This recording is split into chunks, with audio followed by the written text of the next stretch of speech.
How's it going? It is hot now in this little area. Too hot. I'd open a window, but then I think I would be cold. The perks of living in an old ass building where I don't get to control the heat means it's really cold, and then sometimes it's really hot.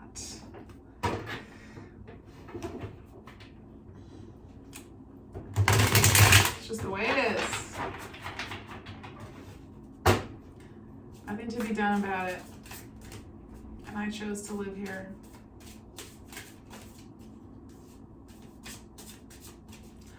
Honestly, it's worth it with how cute and historical this building is. I just don't like those new apartment buildings. I mean, they're very convenient. I like them for some things. Aesthetically, though, they're not it. There's no character. And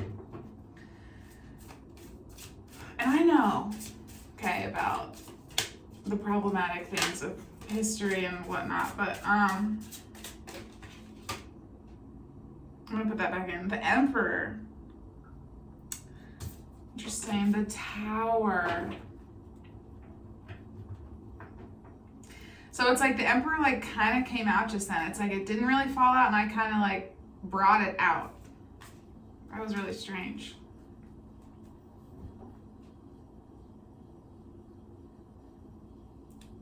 The thing that I'm noticing is that the Emperor and the Tower are kind of very opposite energies. The Emperor is all about law and order and organization and kind of ruling through, having like a firm grip on things and a sense of control. And the Tower is a complete sense of not control. It's things having foundations come crumbling down, or doesn't have to be so dramatic like that, but it's structures going away, being taken down by you or by outside circumstances. I think the Tower is usually like external forces are somehow involved in this moment of like releasing what doesn't serve you anymore, which is ultimately what the Tower is about.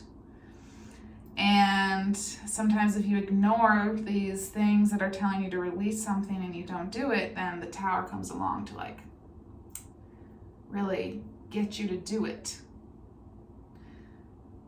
I'm not really sure what that means, that these cards are so different in their energy.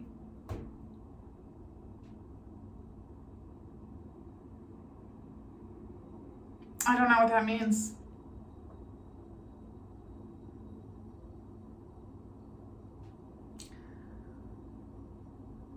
So it's a disconcerting feeling, because in the Tower you don't know what to expect anymore, because the things that you used to believe in or rely on or whatever the case is, it's not there anymore. There's some sort of foundation that has been rocked. And this can be a good thing. It could be a massive release of something. Let's keep these. I'm curious to see where this goes. I guess I could put them in and see if they come back out.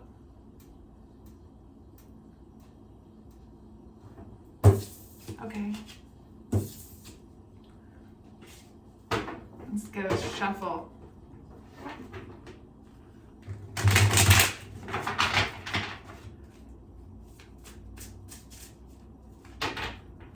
Another shuffle.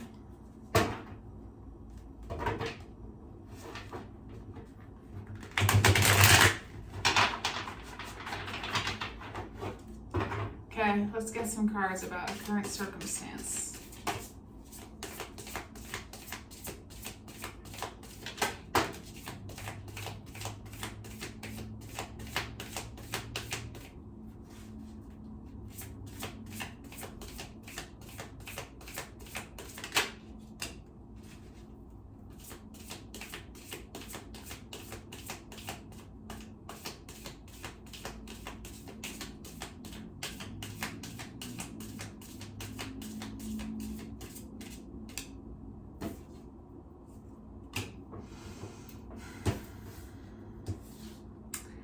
The Ten of Cups and the Two of Swords. That is some tough energy. There is something about your emotional contentment that feels clouded or feels like you can't move forward towards it somehow, or it's blocked from you somehow, like you can't see it or access it. Why is that?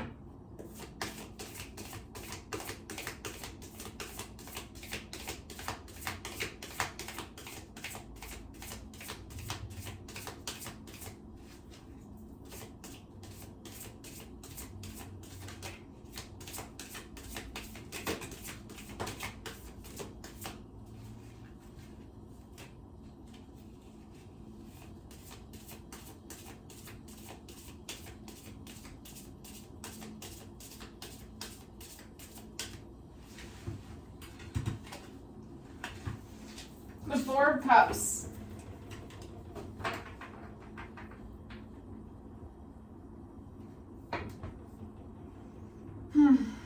So you're thinking about,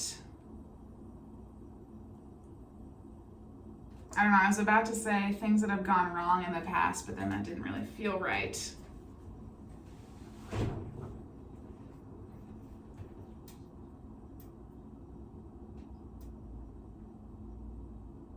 It feels like, this isn't going to really make a lot of sense. It feels like you thinking about the Ten of Cups is what is distracting you from the Ten of Cups.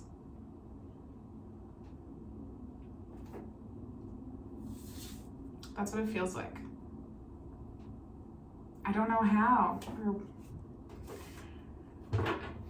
It's a curious paradox in the ways of manifestation, that you're both at the same time supposed to think so much in detail about what you want, and then at the same time not think about it.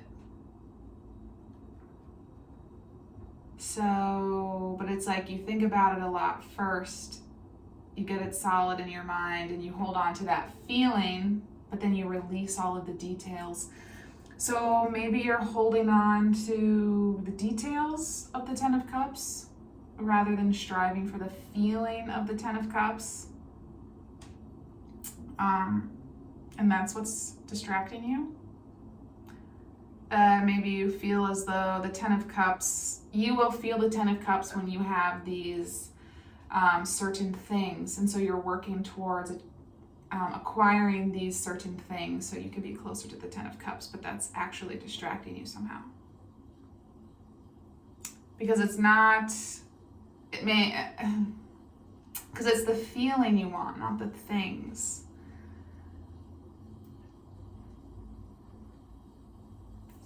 So what else?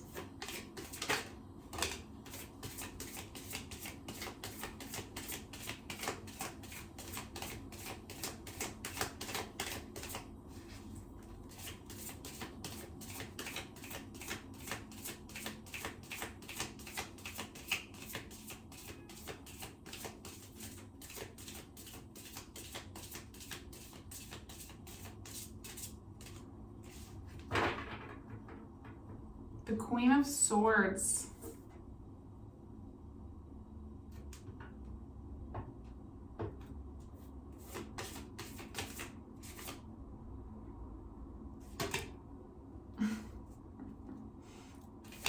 I'll explain it in a second.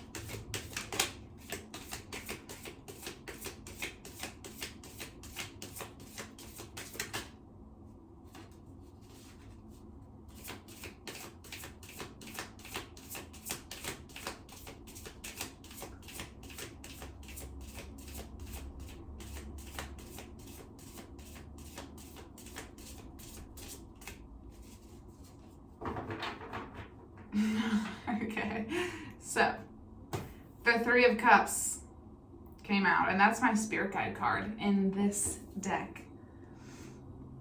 And that's what I feel it to mean as well. Sometimes it means the friends and celebration and stuff, but not right now. So it was interesting how this card, I could feel that it wanted to come out, but it couldn't quite make it out on its own. Like I needed to shake the deck a little bit, and then it fell out. But it wanted to come out. There was energy behind it coming out, but then there was something that wasn't really allowing it to come all the way out. So that's a message to me about you needing to believe in your spirit guides more than you do.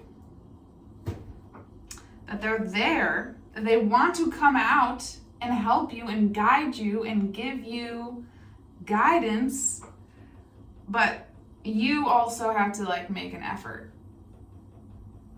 Maybe that's what that means. Or you have to surrender to the guidance they give you, maybe. And don't just accept the guidance that's convenient to you. This Queen of Swords here in the middle, she's all about truth.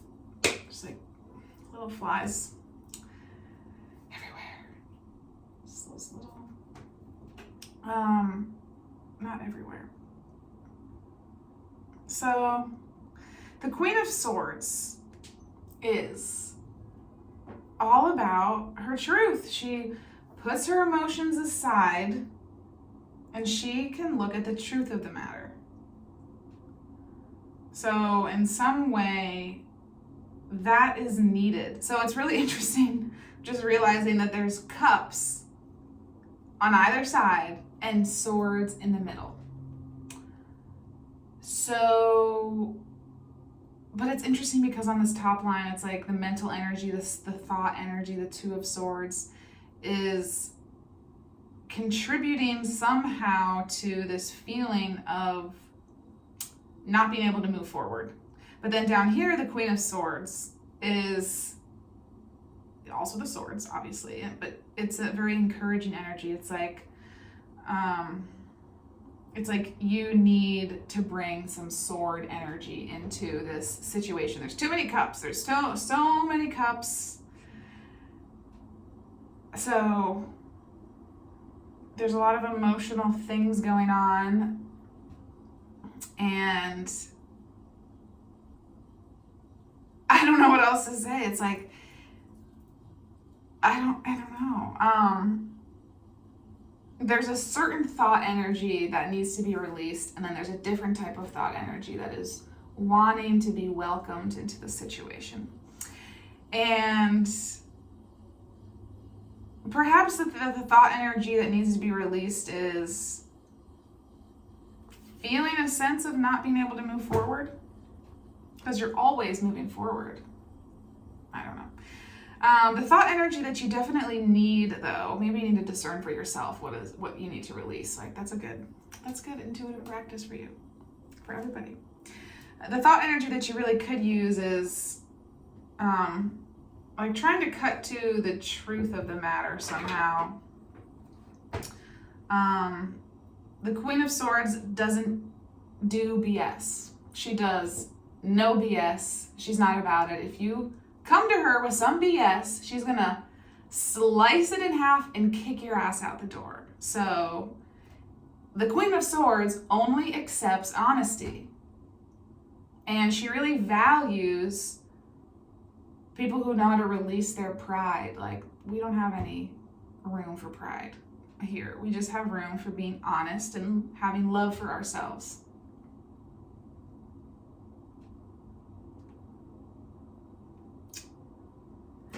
So the Three of Cups being under the Ten of Cups is telling me that your spirit guides are here protecting your Ten of Cups, protecting your emotional fulfillment and happiness.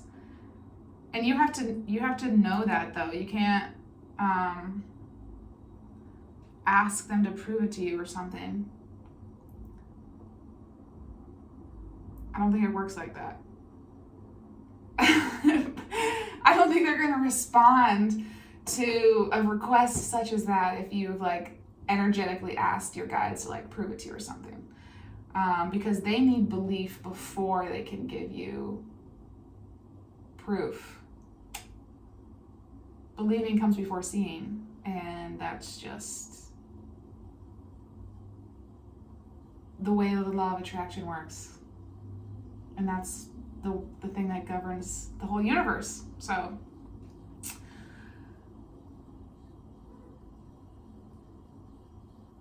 I'm not really sure what kind of message this Knight of Cups is supposed to be saying. It's a good sign though. You're going off to give your cup to somebody or to somewhere. Let's look. Knight of Cups.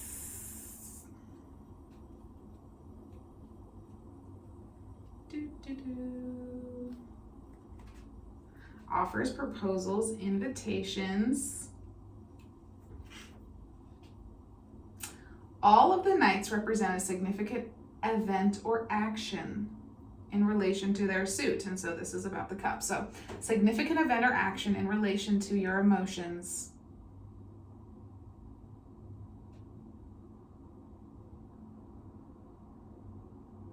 So after you are able to embody this Queen of Swords energy, then you will be able to go off and experience some sort of significant event about your emotions. I feel like my interpretation is so basic right now. So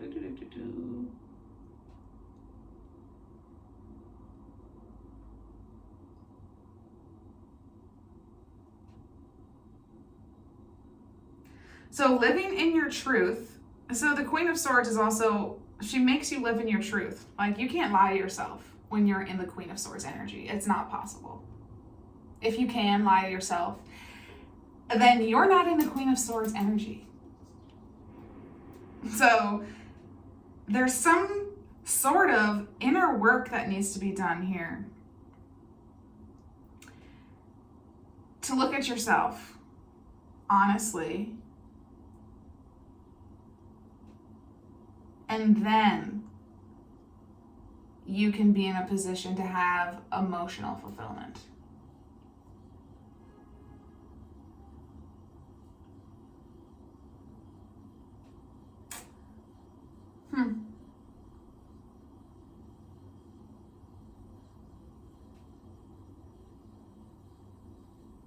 Interesting. This is an interesting message. I don't know why. I don't know. Is it even a message? I guess. Maybe for you it is. I would hope. Otherwise you won't be watching this video. It just doesn't really feel, I don't know. It's hard to tell like if it feels meaningful or not. Page of Pentacles.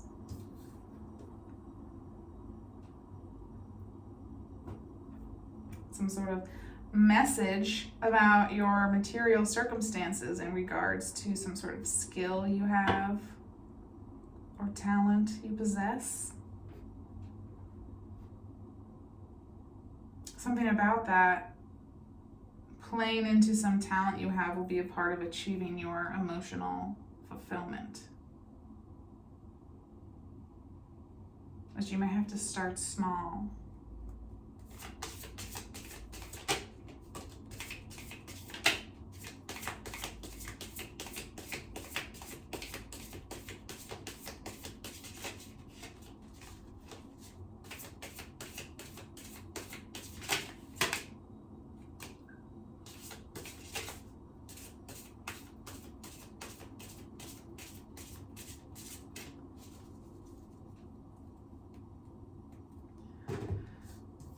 Knight of Pentacles, the Nine of Pentacles, and the Page of Swords.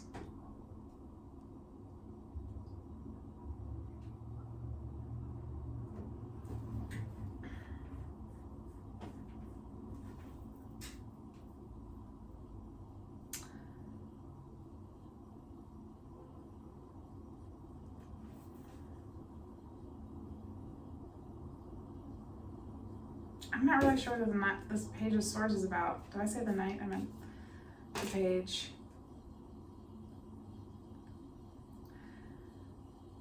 I don't know what that means. So we have after the Knight of Pentacles and then the 9. So this is saying what I just said, when you maybe have to start small on whatever project this is that has something to do with a talent or skill that you possess that you are not utilizing, that you could be, or you're not utilizing it to the fullest or something. Something about that and how you may have to start small, it is going to seed your success for years to come. Because the Knight is a slow moving energy, so it might be like a little bit of a slow buildup, like it's not just going to happen overnight. But it will lead you to the 9 of Pentacles. And that's all about being fulfilled, like having, being happy in who you are and what you have, and having a sense of prosperity and accomplishment, feeling comfortable in your circumstances. So the Page and the Knight are telling you a message about starting a seed of something is going to be really beneficial for you, and you just have to follow it through and be patient for it to come to fruition. The Page of Swords can be minorly disappointing news or delayed news.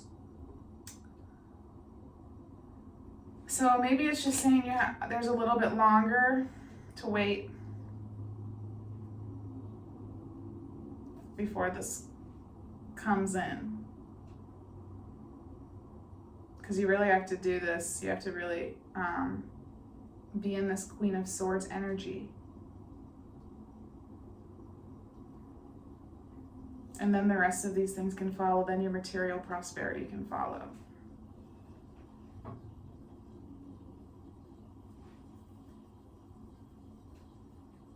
Right? I'm going to get a card to ask about how this makes you feel.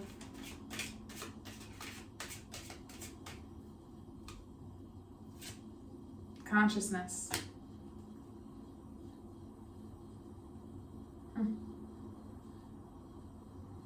Makes you feel like there's a lot to do. There is. Caution at the bottom.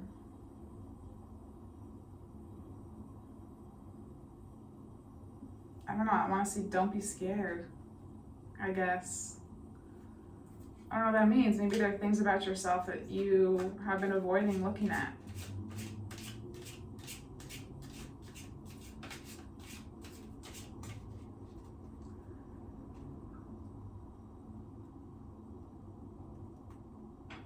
You have to do it eventually. I mean, you don't have to. But life would be easier if you did.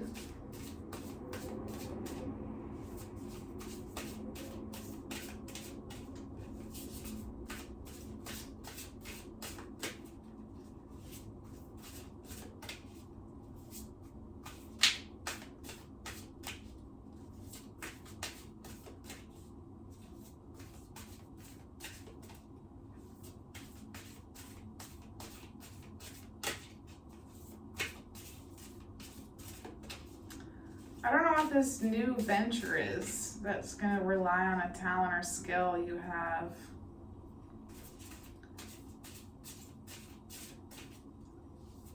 I don't know, but it's going to be something that you're really passionate about. You already have a passion for it. Maybe you don't know if you have a talent or skill for it yet because you haven't really explored it. I'm not sure. But really living in your personal truth. Go look up the Queen of Swords, understand her energy, and try to embody it. And she's pointing directly at the Knight of Pentacles. So being in her energy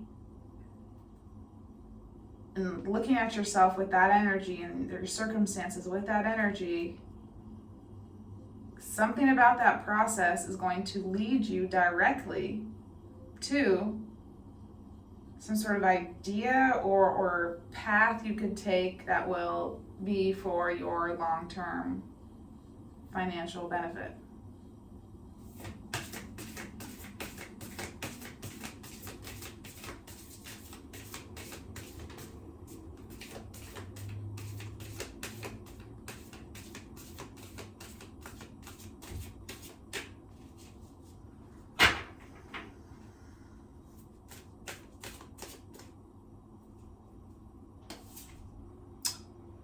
Jellyfish.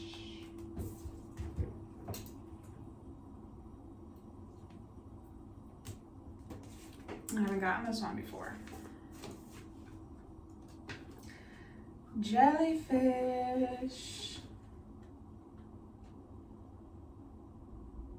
When jellyfish shows up, it's time to ask for help. Going with the flow, jellyfish can't move themselves and depend on ocean currents to move them.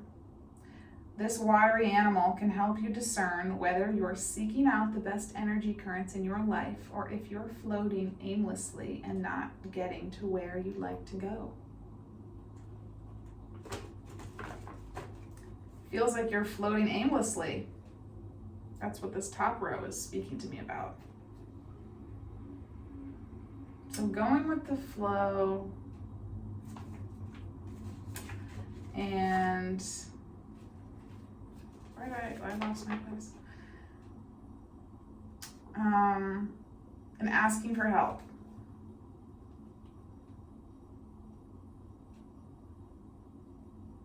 Okay, you can ask your spirit guides for help.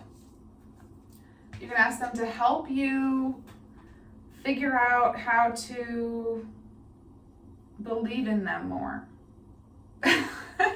You can, and they will.